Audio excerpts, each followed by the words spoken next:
कहते हैं रूस में एक बड़ा महान व्यक्ति हुआ वेलेंस्की।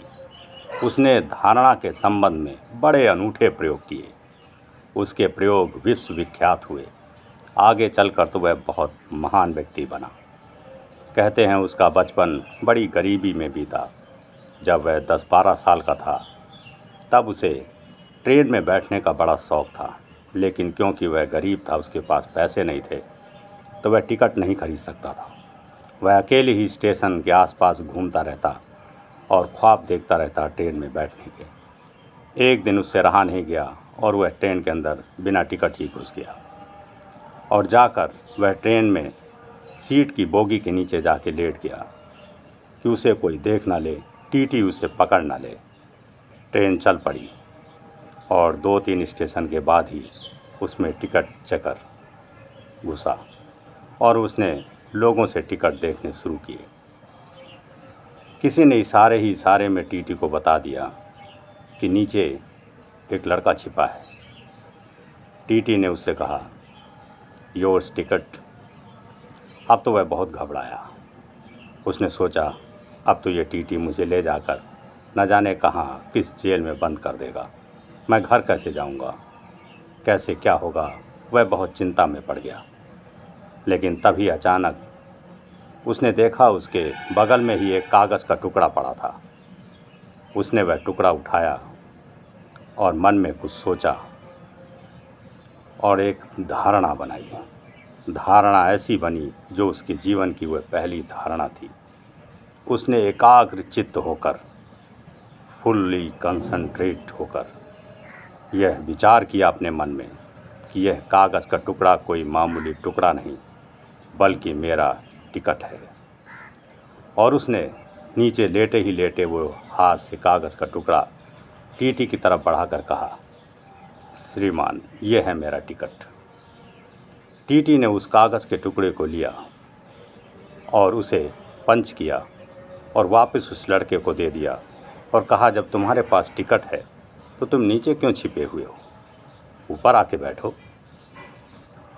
लोग तो बड़े हैरान कि टिकट होते हुए भी ये नीचे छिपा है, और वेलेंस्की भी बहुत हैरान हुआ। वह उसके जीवन की पहली धारणा थी, पहला प्रयोग था।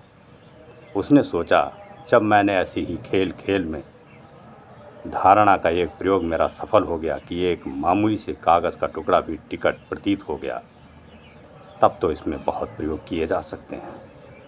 और वहीं से कहते हैं वेलेंस्की के जीवन की एक नया दिन, एक नई शुरुआत हुई। उसने ध्यान में बैठकर धारणा पर बड़े गहरे प्रयोग करने शुरू किए और वह नित्य नए नए प्रयोग करता रहा और सफल होता रहा। इसी तरह सालों बीत गए। एक बार वह अपना प्रयोग किसी शहर में दिखला रहा था। लाखों लोग उसका प्रयोग देखने के लिए उस हॉल में बैठे हुए थे। अचानक पुलिस आई और उसे गिरफ्तार करके ले गई। लोगों को कुछ समझ में नहीं आया कि आखिर बात क्या हुई, वेलेंस्की का जुर्म क्या है। किसी को कुछ भी समझ में नहीं आया। पुलिस वेलेंस्की को ले जाके रूस के प्रेसिडेंट स्टालिन के पास लेकर गई। स्टालिन ने कहा कि मैंने तुम्हारे बारे में बहुत कुछ सुना है, बहुत कुछ जाना है, लेकिन कभी देखा नहीं। सुना है तुम जादू दिखाते हो। तुम्हारा जादू है, ये क्या है, ये मैंने देखा नहीं, लेकिन हज़ारों लोग, लाखों लोग तुमसे प्रभावित है। ज़रा मैं भी तो देखूं कि तुम्हारा जादू क्या है, कैसे क्या करते हो। तो कहते हैं स्टालिन ने कहा कि देखो, तुम मेरे सख्त पहरे में हो। तुम बाहर जा नहीं सकते बिना अनुमति के, और तुम्हारे चारों तरफ पुलिस का कड़ा पहरा रहेगा। और तुम्हें करके ये दिखलाना है कि तुम पास ही बैंक में जाओगे और वहाँ से 1 लाख रूबल निकाल के लाओगे, बिना किसी चेक के, बिना किसी पासबुक के, बिना किसी तुम्हारे बैंक खाते के। वहाँ से तुम जाओगे और बैंक के अंदर से 1 लाख रूबल विधिवत जैसे निकाला जाता है निकाल के लाओगे। लेकिन ध्यान रहे, वहाँ कोई लूटपाट नहीं, कोई ऐसा काम नहीं जिससे कि वहाँ के बैंक के कर्मचारियों को तुम पे जरा भी शक हुआ। अगर जरा भी शक, जरा भी शिकायत हुई तो तुरंत तुम्हें गिरफ्तार करके तुम्हें उचित सज़ा दी जाएगी। कहते हैं वेलेंस्की राजी हो गया और वह बैंक पहुंच गया कड़े पहरे में। बैंक वालों को नहीं पता था कि वेलेंस्की आया है और उन्हें यह भी नहीं पता था कि उसे स्टालिन ने ही भेजा है। किसी को यह भी खबर नहीं थी कि बड़ा कड़ा पहरा है, चप्पे चप्पे पर पल पल पर नज़र रखी जा रही है। और कहते हैं वेलेंस्की उस बैंक के भीतर प्रविष्ट हुआ जैसे सभी ग्राहक बैंक के ग्राहक जाते हैं। वह भी एक काउंटर पे लाइन में खड़ा हुआ और जब उसका नंबर आया तो उसने अपना चेक थमाया। वो चेक नहीं, एक सादा कागज़ का टुकड़ा था और उसने अपनी धारणा से, अपने गहन धारणा से एक मन में बात दोहराई कि ये कागज़ का टुकड़ा नहीं, एक बैंक का चेक है जिसमें हस्ताक्षर हैं मेरा अकाउंट है और 1,00,000 रूबल मेरे अकाउंट से निकाले जाएंगे और मुझे दिए जाएंगे। और उसने वह कागज़ का टुकड़ा कैशियर को दिया। कैशियर ने उसे उलट के एक नहीं कई बार देखा, वो चेक ही था। कई बार उसने सिग्नेचर वेरीफाई किया और अंत में उसने 1,00,000 रूबल निकाल के वेलेंस्की को दे दिए। वेलेंस्की जानता था कि मेरा प्रयोग सफल ही होगा और वह पैसे लाकर उसने वापस स्टालिन के सामने रख दिए। अब तो स्टालिन बड़ा आश्चर्यचकित हो गया। कड़े पहरे के बीच आम ग्राहक की तरह वह गया बैंक के भीतर और एक कागज़ के टुकड़े से उसने पैसे निकाल लाया। कहते हैं वेलेंस्की फिर दोबारा बैंक गया और उसने उस कैशियर से कहा, जो कल मैंने पैसे निकाले थे जिस चेक से, वो चेक मुझे दे दें। पैसे तो अब निकल चुके, तुम्हारा सारा काम हो गया, वो चेक मुझे दे दें और अपने पैसे वापस ले लें। उन्हें कुछ समझ में नहीं आया कि ये क्या आखिर बात क्या है। एक बार निकाला, एक बार देने आया, तो कहा हाँ वो जो चेक था मुझे वापस करें। कहते हैं जब कैशियर ने वो चेक वेलेंस्की का हाथ से निकाला तो देख के दंग रह गया। अब वो चेक नहीं, एक मामूली कागज़ का टुकड़ा था। वो तो हैरान, उसे तो होश ही नहीं। उसे ऐसा लगा जैसे वह गिर पड़ेगा। चक्कर आ गया उसे कि 1,00,000 रूबल निकल गए एक कागज़ के टुकड़े से। वेलेंस्की ने वो रुपए उसको वापस किए और कहा, मैंने सिर्फ धारणा के बल पर निकाला था, मेरा कोई अकाउंट नहीं, मैंने गलत तरीके से निकाला है, लेकिन पैसे मैं वापस करने आया हूँ। अब मेरा कागज़ का टुकड़ा दे दें और अपने पैसे रख लें। बड़ा हैरान हुआ वो कैशियर भी और बड़ा हैरान हुआ वहाँ का प्रेसिडेंट भी कि कैसे हुआ, कैसे कोई एक धारणा के बल पर ही सारा खेल बदल सकता है। वेलेंस्की ने कई प्रयोग किए, दिन पे दिन प्रयोग करता रहा। कहते हैं फिर उसे एक बार स्टालिन ने बुलवाया और कहा, अब की बार तुम्हारा बड़ा कड़ा परीक्षा होगी, उसमें तुम अगर सफल हो गए तो मैं मान लूँगा तुम्हारी धारणा की शक्ति बड़ी प्रबल है। उसने कहा अपने सिपाहियों से कि ले जाओ और इसको कड़े पहरे में जेल में बंद कर दो और इतना सख्त पहरा लगा दो कि एक परिंदा भी इधर से उधर ना हो पाए। और वेलेंस्की से कहा कि कड़े पहरे के बीच तुम्हें जेल से बाहर निकल जाना होगा। वेलेंस्की ने कहा ऐसा ही होगा और कहते हैं वेलेंस्की को जेल में बंद किया गया। कई परतों में पहरा लगाया गया, पूरा किला ही भेद दिया गया और वेलेंस्की कहते हैं बड़े आराम से निकल के बाहर आ गया। स्टालिन को बड़ा आश्चर्य हुआ। उसने कहा, ये कैसे हुआ, ये तुमने कैसे किया, मुझे बताओ, इतने कड़े पहरे के बीच तुम कैसे निकल के बाहर आ गए। तो वेलेंस्की ने कहा कि मैं जब अंदर जेल में था और कड़े पहरे के बीच उन्होंने बंद कर दिया था, तो उन्हें जो सिपाही मेरे अगल बगल खड़े थे, मैंने उनसे कहा आई एम रॉबिन। और कहते हैं रॉबिन रूस का सबसे बड़ा जनरल था, आर्मी का चीफ ऑफ द स्टाफ। उसने कहा मैं रॉबिन हूँ और सिपाहियों को भरोसा ही नहीं आया कि कुछ देर पहले जिस व्यक्ति को अंदर बंद किया था उसकी जगह robin, chief of the army staff, कैसे अंदर है। उन्हें कुछ समझ में नहीं आया। तो वेलेंस्की ने फिर कहा, सुना नहीं, मैं रॉबिन हूँ, जनरल। और तुमने किसको बंद कर दिया है? मुझे। उनके कुछ समझ में नहीं आया। उन्होंने जेल के ताला खोल दिया और वेलेंस्की बाहर निकल आया। कहते हैं किसी को कुछ समझ में नहीं आया कि ये वेलेंस्की है कि जनरल है। धारणा के बल पर उसने अपना रूप ही बदल दिया। वेलेंस्की से रॉबिन हो गया, जनरल हो गया। स्टालिन को आश्चर्य का ठिकाना ना रहा।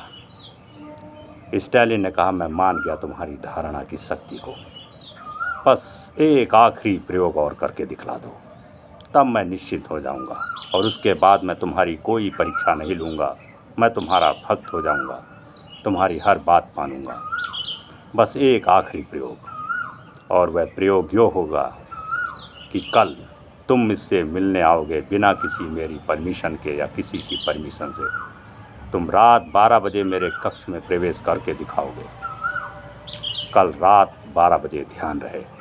और जाओ, तुम्हें कोई अनुमति पत्र नहीं मिलेगा, कोई परमिशन किसी की नहीं मिलेगी। जाओ और रात के 12 बजे मेरे कक्ष में प्रवेश कर। और कहते हैं वेलेंस्की वहाँ से निकला स्टालिन के कक्ष से रात 12 बजे उसके कक्ष में प्रवेश करने के लिए। और कहते हैं कि स्टालिन किस कमरे में रात में सोता था ये किसी को नहीं पता था। उसके करीब 150 कमरे थे, और किस कमरे में वह सो रहा है यह उसकी पत्नी या उसके बच्चों को भी नहीं पता होता था। इतना सख्त पहरा होता था कि कोई भीतर महल में प्रवेश ही नहीं कर सकता था। 8 परतों में कड़ा पहरा चलता था, और फिर किसी को ये भी नहीं पता कि किस कक्ष में स्टालिन सो रहा है।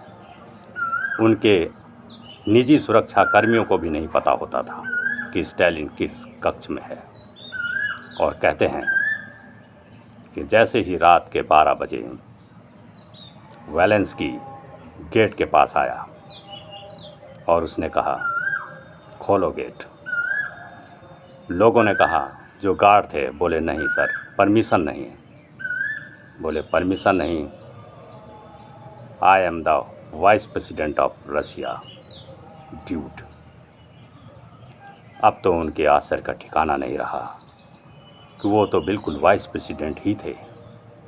उन्होंने तुरंत गेट खोल दिया और कहते हैं वो 8 परतों के कड़े पहरे के बीच वेलेंस्की वाइस प्रेसिडेंट की तरह चला आ रहा है। और आते ही बाहर कक्ष में, जिस कक्ष में स्टालिन सो रहे थे, उस कक्ष के भीतर वे प्रवेश कर गए। जब प्रवेश कर गए तो स्टालिन ने कहा, ये कैसे किया तुमने? तो बोले, मैं तो गार्ड को वाइस प्रेसिडेंट बन के मैंने उनको चकमा दिया है। तो स्टालिन ने कहा, वो तो ठीक है, तुमने गार्ड को तो चकमा दे दिया, लेकिन तुम्हें यह कैसे पता चला कि मैं इसी कक्ष में हूँ? क्योंकि यह तो वाइस प्रेसिडेंट को भी नहीं पता होता है कि मैं किस कक्ष में सो रहा हूँ। यह मैं किसी से नहीं बताता। तो वेलेंस्की ने कहा, जब मैं धारणा के बल पर अपना रूप ही बदल सकता हूँ, तो क्या मैं इतना भी नहीं पता कर सकता कि आप किस कक्ष में सो रहे हैं?